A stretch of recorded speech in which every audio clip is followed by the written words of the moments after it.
오늘은 한 사람 때문에 그 세대가 복을 받는다, 이런 제목으로 함께 은혜 나누겠습니다. 계속해서 우리가 열왕기서를 함께 묵상하고 있는데요. 오늘은 열왕기상 4장 솔로몬 시대, 솔로몬 시대가 이제 활짝 열렸습니다. 그 시대의 정치적이고 경제적인 안정과 부강함을 누린 그런 이야기를 여기 쓰고 있어요. 솔로몬 시대의 전반부에는요, 새롭게 세워진 리더들의 이름을 소개합니다. 새롭게 재편된 행정과 조직을 볼 수가 있어요. 이 솔로몬은요, 아주 행정에도 뛰어나서 나라를 12지역으로 나누게 됩니다. 그리고 왕궁과 수도에 필요한 것을 각 지역에서 돌아가면서 한 달씩 책임지게 함으로써 그 지역의 부담도 낮춰주고 또 왕권을 강화하고 중앙 집권의 요건을 갖추게 돼요. 우리가 중학교 때 이렇게 배웠잖아요. 역사 시간에. 개혁이 일어나면 왕권이 강화되고 지방의 호족들이 세력이 약화되고 그 다음에 중앙 집권이 강화되고, 그런 걸 이제 솔로몬이 한 거예요. 솔로몬은 나라를 그렇게 지역으로 나누는데 의도적으로 지파의 경계선을 뚜렷하게 하진 않아요. 그러니까 그동안 지파 간에 있던 어떤 알력과 경쟁심, 이런 것들이 있었는데 이런 걸 해소하고 전 나라, 이스라엘이라고 하는 그 나라로 화해하는 그런 분위기를 만들었습니다. 솔로몬은 또 사람에 따라서, 능력에 따라서 이렇게 일을 맡기는데, 능력이 좋은 사람에게는 더 큰 일을 맡기고 더 넓은 지역을 맡기고 그런 공평한 인사를 단행하게 돼요. 실력과 능력에 따라서 사람을 등용하는 거죠. 지도자들을 세울 때 그들의 능력에 따라서 적절한 책임을 맡기는 거, 이게 리더가 해야 될 중요한 업무지요. 솔로몬은 과연 지혜의 대명사가 될 만했던 거예요. 또 솔로몬 시대에 이스라엘은요, 가장 넓은 영토를 확보하게 됩니다. 솔로몬은 하나님이 아브라함에게 약속하신 모든 땅, 가나안 전체를 다 다스렸어요. 모세가 갈망했습니다. 여호수아가 정복했던 땅이에요.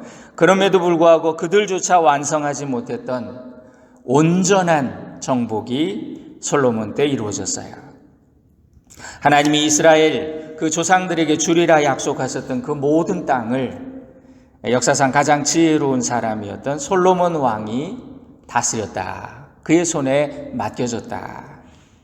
다윗이 기초를 놓았습니다. 솔로몬은 그 기초 위에 위대한 업적을 세운 거지요. 또 솔로몬은요, 주변 나라들로부터 조공을 받았습니다. 21절에 보니까 솔로몬이 그 강에서부터 블레셋 사람의 땅에 이르기까지와 애굽 지경에 미치기까지의 모든 나라를 다스림으로 솔로몬이 사는 동안에 그 나라들이 조공을 바쳐 섬겼더라. 그리고 24절에 보면 솔로몬이 그 강 건너편 딥사에서부터 가사까지 모두 그 강 건너편의 왕을 모두 다스림으로, 그러니까 다 편입을 시키고 조공을 받고 그들을 자기 행정력 아래에 두었다는 거예요. 그래서 물질적인 면에 있어서 전혀 부족함이 없을 만큼 그런 풍요로운 시대를 누리게 되었다. 또 이스라엘은요, 솔로몬 때에 인구가 크게 늘었습니다. 20절에 보니까 유다와 이스라엘의 인구가 바닷가의 모래같이 많게 되었다. 요즘 우리 대한민국 뉴스를 듣다 보면 제일 큰 문제가 인구 감소라 그러잖아요. 요즘도 그렇지만 그 당시는요, 인구가 곧 국력이던 시절입니다.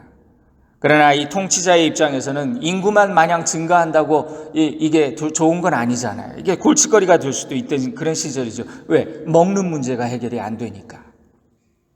하나님께서는 이스라엘의 인구를 늘려주셨을 뿐만 아니라 그들이 충분히 먹고 살 수 있도록 솔로몬의 왕국에 풍요의 복을 주셨습니다. 여기 20절에 보니까 먹고 마시며 즐거워하였으며, 또 24절에는 그가 사방에 둘린 민족과 평화를 누렸으니, 25절에 솔로몬이 사는 동안에 유다와 이스라엘이 단에서부터 브엘세바에 이르기까지 각기 포도나무 아래와 무화과 나무 아래에서 평안히 살았더라. 그렇게 되어 있어요. 단에서부터 브엘세바까지 우리식으로 말하면 백두에서 한라까지 이런 뜻이에요. 북쪽 끝에서 남쪽 끝까지, 땅 끝에서 땅 끝까지 모두가 평안하게 살았다. 평온하게 사는 시대가 되었어요.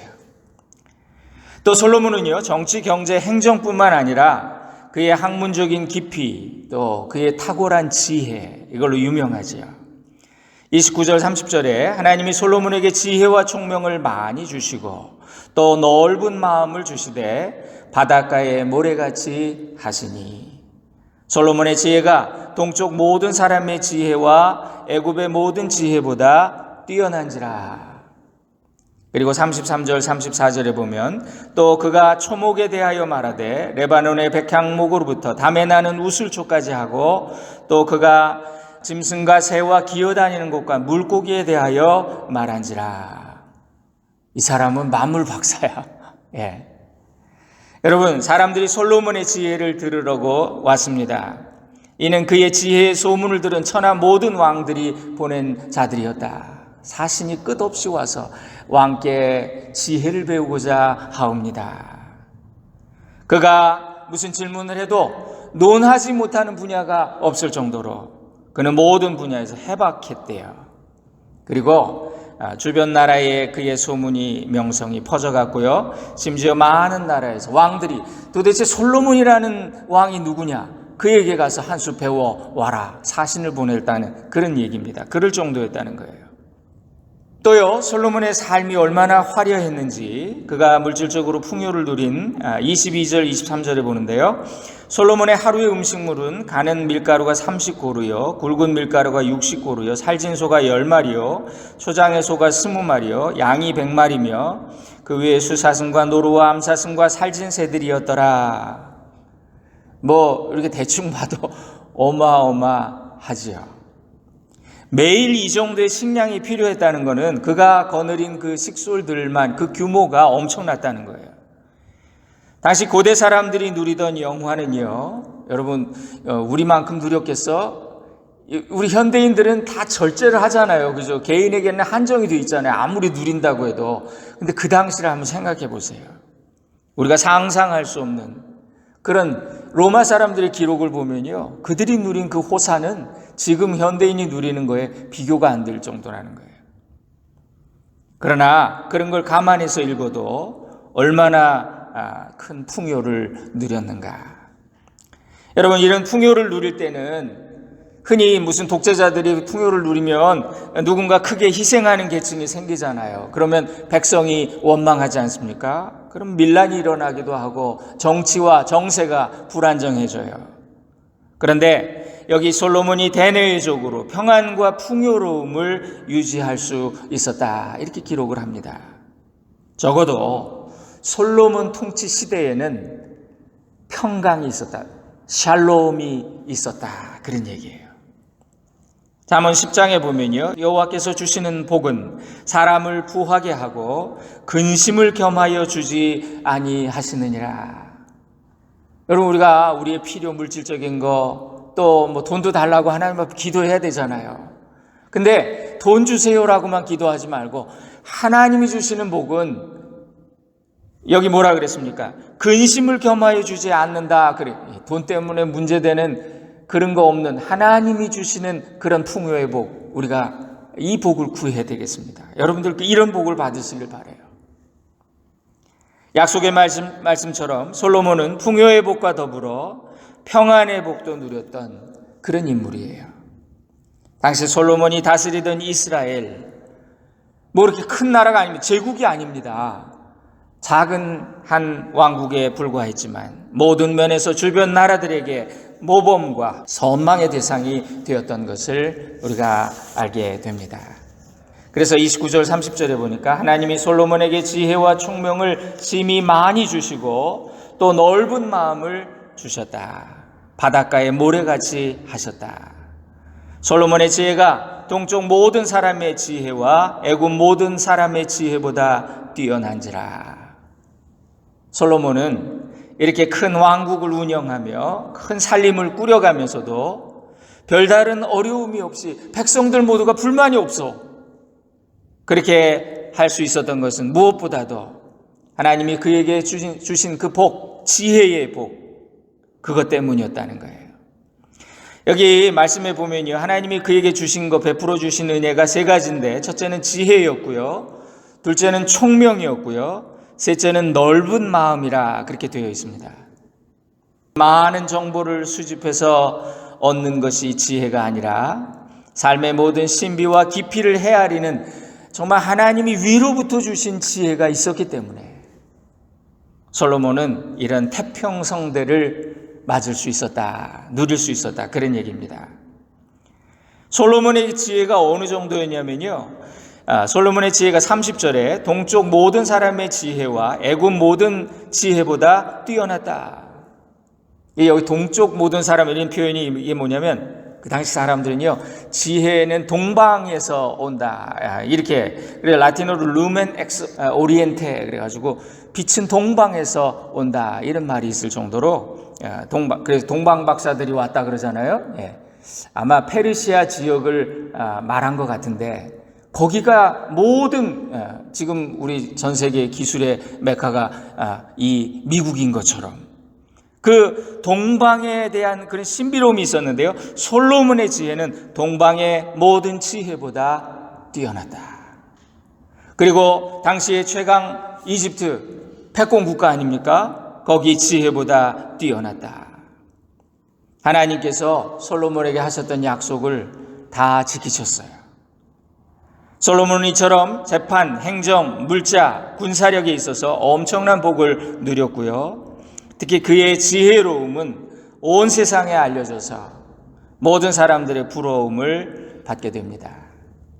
하나님은 약속을 지키셨어요.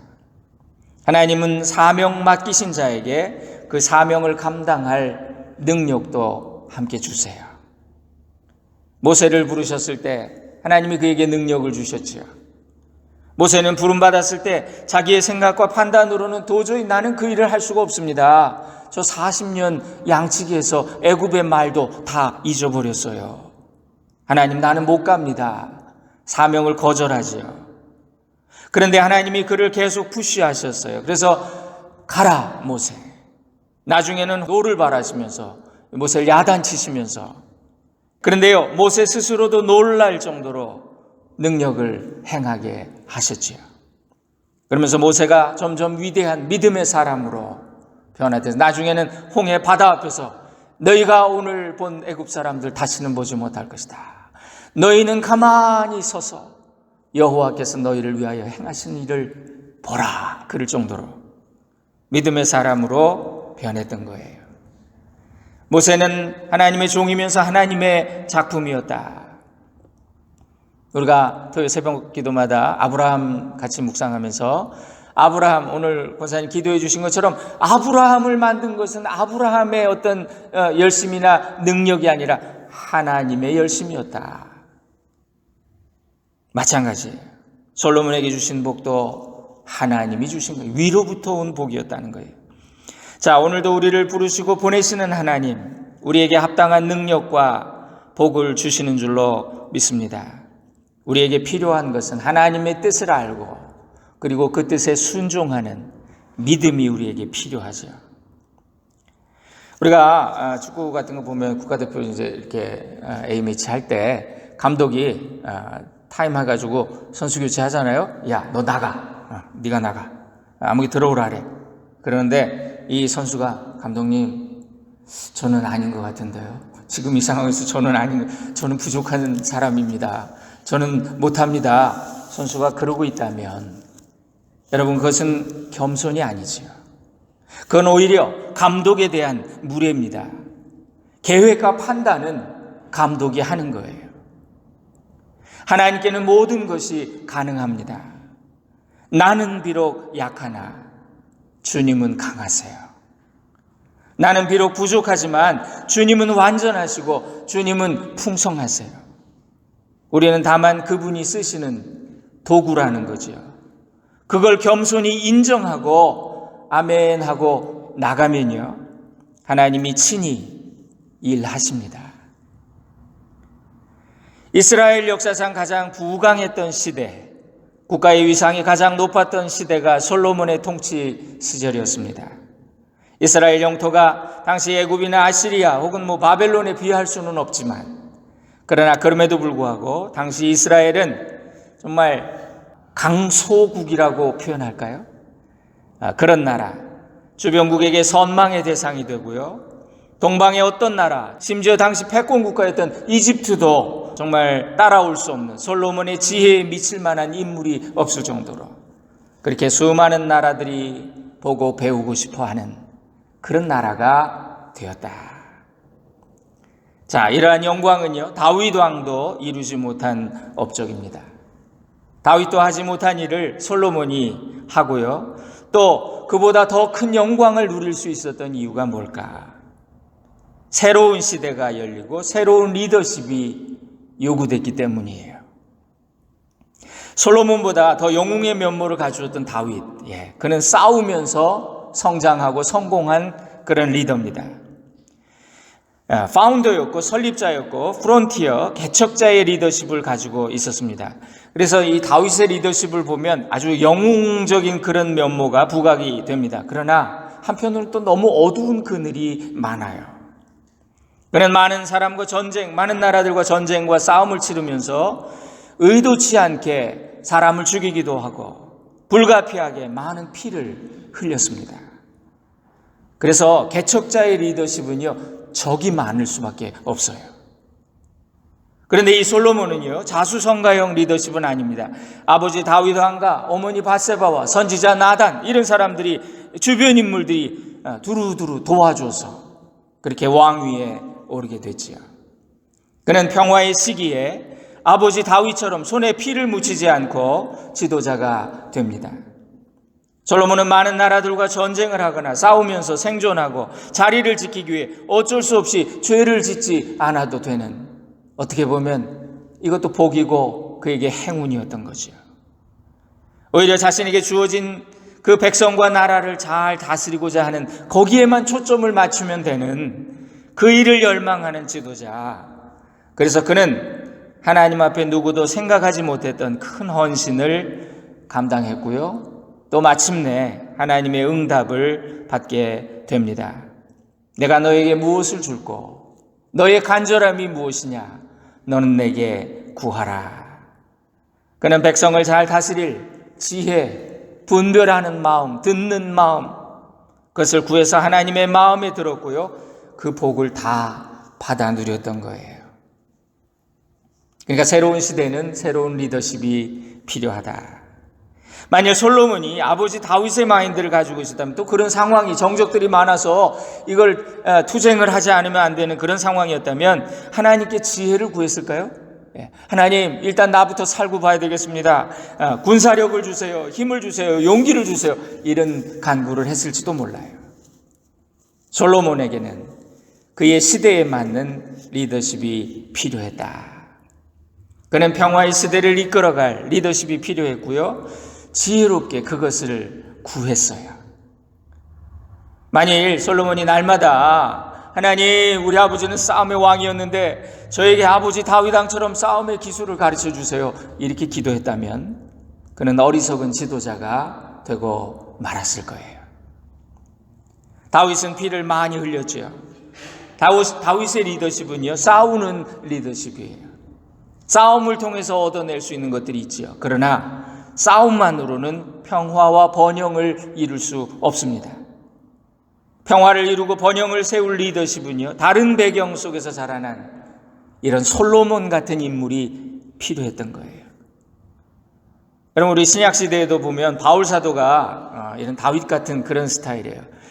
개척하러 가는, 그래서 안 믿는 사람들 앞에서 막 복음을 전하고 핍박받으면서 교회를 세웁니다. 근데 바울이 개척한 교회를 제자 디모데가 이어받지요. 바울이 다윗이라면 디모데는 솔로몬 같은 거예요. 그래서 개척자요 선구자의 리더십과 또 안정과 부흥을 이루는 리더십이 다르다는 거. 모세의 광야의 리더십이 다르고 가나안 정복 전쟁의 여호수아의 리더십이 다르다는 거. 우리가 그것을 성경에서 보게 됩니다. 하나님은 시간을 초월해서 일하세요. 근데 하나님이 일하시는 그 패턴은 동일합니다. 하나님은 시간 위에서 시간 안에 있는 역사를 주관하세요. 하나님은 사람을 통해 오늘도 일하십니다.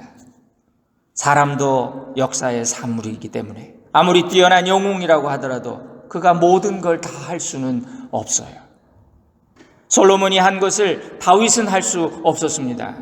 다윗이 했던 것을 솔로몬이 다시 반복할 이유도 없어요. 새로운 시대에 새로운 리더십이 필요합니다. 다윗은 다윗이고 솔로몬은 솔로몬인 거죠. 다윗의 시대를 그리워하던 사람도 있었을 거예요. 그 시절 우리가 광야를 뛰어다니던 풍운하였는데 그것만 생각하고 있으면 솔로몬 시대에 어떻게 적응하겠어요? 그죠? 그 시절의 추억에 취해서 헤어나오지 못하고 우리 왕은 솔로몬 왕은 너무 유약해. 저 사람 문인 출신이라 너무 유약해. 이랬을 거 아니에요. 그죠? 그들은 새로운 솔로몬 시대의 번영과 축제를 누릴 마음의 여유도 없었을 거예요. 대표적인 사람 요압 아닙니까? 요압. 전쟁이 있어야 이익을 보는 사람이에요. 그래서 솔로몬은 즉위한 직후에 인적 청산을 통해 과거사를 먼저 정리하고 단절한 그런 것을 우리가 지난 시간에 보았습니다. 찬송가 가사에 새 시대는 새 의무를 우리에게 주나니 그런 가사가 있어요. 오늘 우리에게는 새로운 마음의 각오가 필요합니다. 이전 것은 지나갔으니 보라 새 것이 되었도다. 하나님은 오늘도 사람을 통해 일하세요. 솔로몬 한 사람으로 인해 그 시대가 그 세대가 복을 받았습니다. 오늘 설교 제목이 한 사람 때문에 그 세대가 그 시대가 복을 받는다. 여러분 이것이 우리가 지도자들을 위해서 기도해야 되는 이유예요. 여러분은 우리 위에 세워진 지도자들을 위해서 얼마나 기도하고 계십니까? 사도 바울은 디모데전서 2장에서 모든 사람을 위하여 특별히 높은 지위에 있는 사람들을 위해 기도하라. 그러면서 나라의 평안과 안정이 있어야 경건과 신앙생활도 가능하다. 그런 말씀을 하셨어요. 그렇죠. 평안하고 질서가 유지돼야 신앙생활도 가능하지. 상식도 없어지고 전쟁이라도 일어나고 내전이라도 일어나면 그러면 싫어도 사람을 죽여야 되는 그런 상황이 돼버리잖아요. 예레미야는요 바벨론 포로로 끌려온 백성들에게 이렇게 권면합니다. 예레미야 29장에 나오는데요. 하나님이 너희를 사로잡혀 가게 한 그 땅의 평안을 구하라. 그 나라를 위해 여호와께 기도하라. 바벨론을 위해서 기도하라는 거예요. 그 성읍이 평안함으로 너희도 평안할 것이니라. 여러분 우리가 사는 이곳 미국과 우리가 두고 온 조국 대한민국 지도자들을 위해 기도합시다. 트럼프 대통령과 이재명 대통령을 위해 기도합시다. 그들을 좋아하고 싫어하고 이런 걸 떠나서 말이죠. 우리는 예루살렘의 평안을 위해 그죠? 예루살렘의 평안을 위해 기도하라. 예루살렘을 사랑하는 자는 복이 있도다. 나라와 민족을 위해 기도해야 합니다. 지도자를 위해 기도하는 것은 내가 대신 회개하는 마음을 품는 거예요. 이스라엘 백성은요, 예루살렘 하나님이 지키실 거야. 하나님의 성전이 있는 도성이 어찌 멸망해. 그러니까 예레미야가 맨날 이 예루살렘 무너진다. 성전도 무너진다. 그렇게 예언하니까 이 가짜 예언자라고 그렇게 핍박을 했던 거예요. 그러니까 이 사람들은 자기들에게 주어진 기도하는 중보하는 사명을 하지 않으니까 여러분 그 예루살렘이 무너지는 그 꼴을 보고 만 거지요. 예루살렘을 하나님 자신이 지키실 거야 생각해서 기도하지 않고 책임지지 않아서 이스라엘이 멸망했어요. 나는 누구 미워서 트럼프 미워하는 사람 그런 얘기 하잖아요. 기도 안 해. 여러분 사람 미워서 우리가 기도 안 하면 이건 어리석은 거지요. 하나님도 책망하실 거예요. 하나님은 때로 지도자를 통해 백성을 재어보시고 달아보시고 백성을 통해 지도자를 달아보시고 여러분 악인이든 선인이든 하나님이 사용하신다는 게 더 중요합니다. 선한 자의 무능도 우리를 위험하게 할 수 있어요. 악한 자의 지혜도 우리를 살릴 수 있어요. 다시 한번 말씀드립니다. 선한 자의 무능도 우리를 위험하게 할 수 있고요, 악한 자의 지혜도 우리를 살릴 수 있다는 이 진리를 기억해야 합니다. 로마서 13장에 모든 권세는 다 하나님께로부터 난 것이고 하나님이 정하신 바라 그랬어요. 사람으로서 지도자가 완벽할 수는 없겠지만 그들의 지위는 하나님이 허락하신 질서의 일부예요. 하나님은 지도자를 통해 백성의 믿음을 연단하시기도 합니다. 그래서 우리가 대신 회개하는 마음으로 기도하는 거예요. 잠언서 21장에 보니까 왕의 마음은 여호와의 손에 있다. 물과 같이, 물길과 같이 막 바뀐다. 하나님이 하시는 거다. 감히 누가 왕을 상대하겠습니까? 하지만 하나님은 인간의 마음을 움직이실 수 있는 유일한 분이세요. 지도자를 위해, 나라와 민족을 위해 기도하는 것, 역사의 섭리자요 주관자가 하나님이시라는 걸 인정하는, 이게 믿음이라는 거예요. 솔로몬이 이런 태평성대를 연 것은요, 그의 1000번제에서부터 시작이 됐지요. 그는 왕이 돼서, 너무나 어린 나이에 왕이 돼서 마음이 간절해서, 절실해서 하나님 앞에 1000번의 제사를 드렸대요. 그래서 한국에는요, 한동안 1000번제 헌금 이래가지고 이게 유행을 한 적이 있었습니다. 그래서 어떤 분은 매일 뭐 1불씩, 그러니까 1000원씩, 또 무슨 예배마다, 수요 예배, 저녁 예배, 이렇게 매번, 그래서 1000번을 그렇게 바칩니다. 처음엔 저는 이제 이런 거 1000번째, 어느 교회 가서 주보에 1000번째, 아무개 몇 번째, 뭐 970번째, 이렇게 해가지고 쓰인 걸 보고요, 제가 굉장히 부정적인 마음이 들어서, 제가 굉장히 비판적이었습니다. 이 기독교가 무슨 미신도 아니고, 절집에 가니까 그런 거 하더만, 1000배하고 3000배하고 말이지. 기와장에다가 봉헌한다고 그 돈 내가지고 이름 쓰고.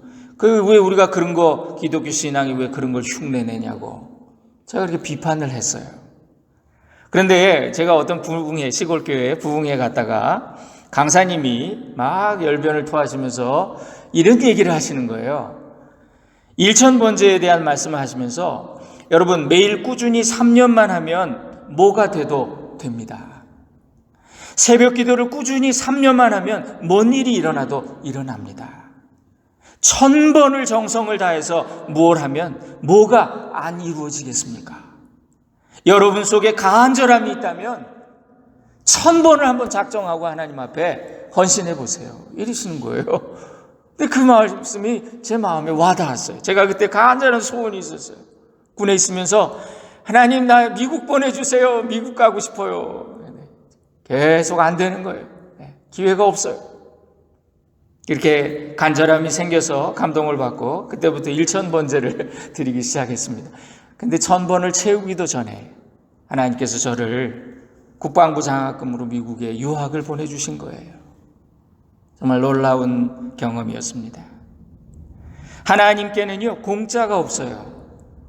우리가 이왕 하나님을 믿을 바에는 그분이 정말 천지와 만물을 지으시고 인간의 생사 화복을 주관하신다면서요. 그렇다면 마음과 뜻과 정성을 다해서 믿어보십시다. 이 솔로몬의 간절한 심정으로, 신앙은 나의 전부를, 나의 전 인생을 거는 도박과 같은 거예요. 파스칼은 이렇게 말했습니다. 신앙은 지금 이 순간을 두고 영원을 거는 내기와 같다. 그런 말을 했어요. 우리 그리스도인들은요, 천국과 영생을 위해서 투자하는 사람들입니다. 예수 잘 믿고 신령한 복을 누리고 영생의 면류관 받는, 오늘 솔로몬같이 복 받는 저와 여러분, 우리 교회 될 수 있기를 주님의 이름으로 축원드립니다. 기도하겠습니다. 사랑하는 주님, 솔로몬을 세우시고 나라를 번영하게 하셨던 하나님, 우리에게 주신 지도자들을 위해 중보합니다. 미국과 한국의 지도자들이 하나님을 두려워하며 백성을 위한 마음으로 지혜롭게 나라를 잘 다스리고 이끌어서 하나님의 복이 임하는 복된 시절 솔로몬의 태평성대를 경험하게 하옵소서. 우리 각자에게 주어진 사명을 감당할 때도 아버지의 마음을 알고 그 뜻을 행하는 하나님의 신실한 종들이 다 되도록 우리를 깨우쳐 주옵소서. 예수님의 이름으로 기도 올립니다. 아멘. 하나님의 사랑을 사모하는